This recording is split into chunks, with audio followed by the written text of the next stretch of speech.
In our second lesson on our series, An Old Path to a New Day, we're going to talk about living in the same way that Jesus lived. Now, it takes repentance to get into the kingdom, and it takes repentance to move from my way to Jesus' way. So, as we think about that today, we're going to look at some teachings that Jesus gave us about a new way to think, a new way to live, and a new way to help other people. Now, we're turning to Matthew 5, where we'll look at the Beatitudes today. And so we're learning how to live in the same way that Jesus lived. Jesus begins with this in Matthew 5:3. God blesses those who are poor and realize their need for Him, for the kingdom of heaven is theirs. God blesses those who mourn, for they will be comforted. God blesses those who are humble, for they will inherit the whole earth. You see, if you're going to live in the same way Jesus lived, you got to learn to think like Jesus thought. And here are some of the ways that He thought. First of all, Jesus was confident, but He was also dependent. Well, that really flies in the face of Western culture. You know, we really pride ourselves in our independence.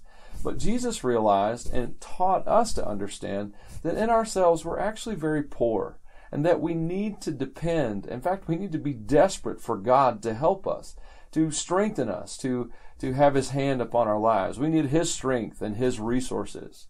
Even though that may be difficult, we must understand that God is way more dependable and way stronger than we'll ever be. So the way that Jesus thought was, He thought in a way that He was confident and yet He was dependent.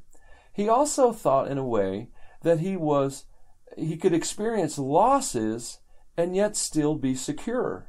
God blesses those who mourn, for they will be comforted. We live in a world that can't let things go. We can't move on to a new day because we can't let go of the old one. And Jesus realized that in life there would be losses. And the sooner we learn to grieve those losses, we'll find a new day. And so Jesus taught us that those who mourn, they're going to be comforted. So rather than trying to hang on to things and never lose anything, we need to learn to let go of things and let God comfort us and prepare us for a new day. That was how Jesus thought. Another way that Jesus thought was that He was humble and yet responsible. You see, we live in a world that's proud and really wants its rights. The problem with that thinking is that rights are always someone else's responsibility. But those who are humble can take responsibility for the rights of others even.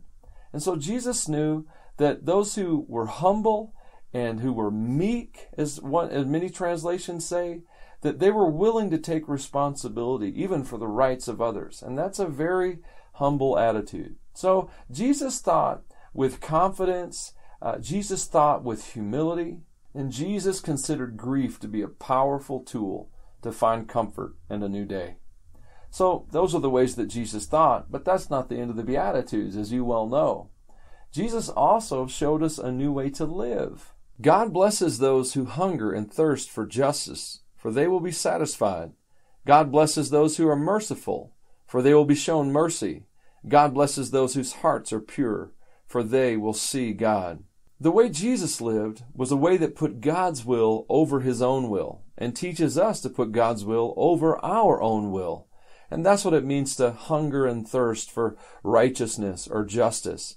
Jesus is talking about doing the right thing as God sees it, because God's the only one who knows all of the different pieces of all the different things and knows what is truly good in any given scenario.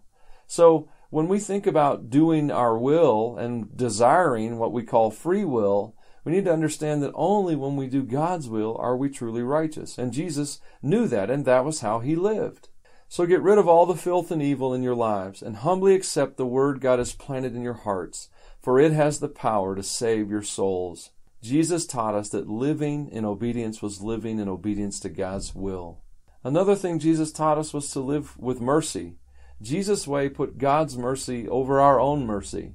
Many like to imagine themselves to be very merciful today. In fact, we like to think we're more merciful than God because God is just and requires just punishment for things. And so we like to think we're very merciful. But I don't think we are. I think a quick perusal of people's general attitudes on social media today shows that we're actually not very merciful at all. Actually, we're pretty judgmental. And so Jesus taught us to live in a way that was real mercy, to have mercy upon other people and to practice God's mercy. Mercy by its nature is undeserved, but Jesus taught us to live in a way that expressed mercy to other people. And Paul, influenced by Jesus, of course, wrote these words about love. Love is patient and kind. Love is not jealous or boastful or proud or rude. It does not demand its own way. It's not irritable, and it keeps no record of being wrong. You know, we should let God handle the justice, and we should work hard at the mercy and being merciful with people. And we're not being very merciful when we complain about them, when we make them feel guilty, and many other things that we do to try and manipulate people to do what we want. So Jesus' way that he lived and the way he teaches us is to live with mercy. Jesus' way of living also was God-focused, not me-focused.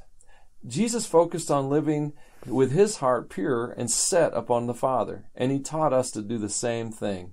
God blesses those whose hearts are pure, for they will see God. You see, it's out of the heart that most of the issues of our life flow, most of our problems and most of our challenges. Jesus said this in Matthew, "A good person produces good things from the treasury of a good heart, and an evil person produces evil things from the treasury of an evil heart." What is a good heart and what is an evil heart? And where does good come from? Well, Jesus made it clear that there was only one who was good, and that was God. And so if there's going to be a good treasury or a good treasure in the treasury of your heart, it's got to come from God. For that to happen, we've got to be God-focused. James put it this way, "Their loyalty is divided between God and the world, and they are unstable in everything they do." It takes God focus to get through this life, to live in the kingdom. And it really takes God focus to see God. Whether that's seeing him at work in your life or in the lives of others, or whether that's seeing him in worship and praise. But if you're ever going to see God, your heart has to be set upon him. So yes, Jesus had a lot to say about the way we live in just a few short verses right in the Beatitudes. And the last thing Jesus showed us to do is how to help. In the Beatitudes, he taught us how to really help others. This is what he said. "God blesses those who work for peace, for they will be called the children of God. God blesses those who are persecuted for doing right. The kingdom of heaven is theirs." You may wonder, how is that teaching us how to help other people? Well, as God's children, we're peacemakers. We're the ones who bring peace to the situation. A lot of times we get confused and think that our job is to bring chaos or judgment or wrath or punishment or many other things. But the truth is that Jesus was so filled with peace that he brought peace everywhere he went. He would meet someone whose body was ravaged by the chaos of disease, blindness, lameness, and he would bring peace to their body and restore it to health. He would be on a sea that was raging and was pure chaos, and he had so much peace within him that he could impose that peace, so to speak, upon that very storm. We should be the same. People who seek peace, who want to bring peace between men and women and children and God. We want to bring peace into our world. We don't want to be the ones who stir up trouble unless that in stirring it up, the purpose is to bring peace between God and mankind. And so, yeah, that's how we help. We bring peace. But there's another way we help that's far less comforting, and that is through persecution. Persecution is something we don't think of much in the Western world. It may be something that you endure in different ways than we imagine.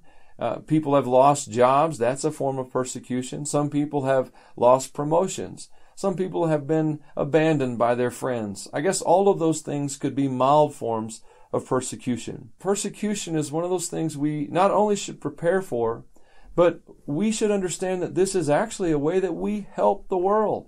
And how do we do that? Well, in the same way that Jesus did. He laid down his life for them. I know that's a big idea, and that does not fit in the way that we look at our world. But Jesus laid down his life for all of us, for the world, for mankind, to save us. And that's what we'll end up doing. When we're persecuted, we'll learn to live in sacrifice. And so I want us all to understand that Jesus called us to live a new way. So today, choose. Which way are you going to live? Are you going to live Jesus' way, or are you going to live your way? I know it's a black and white question, but it's one that every person on this planet has to answer.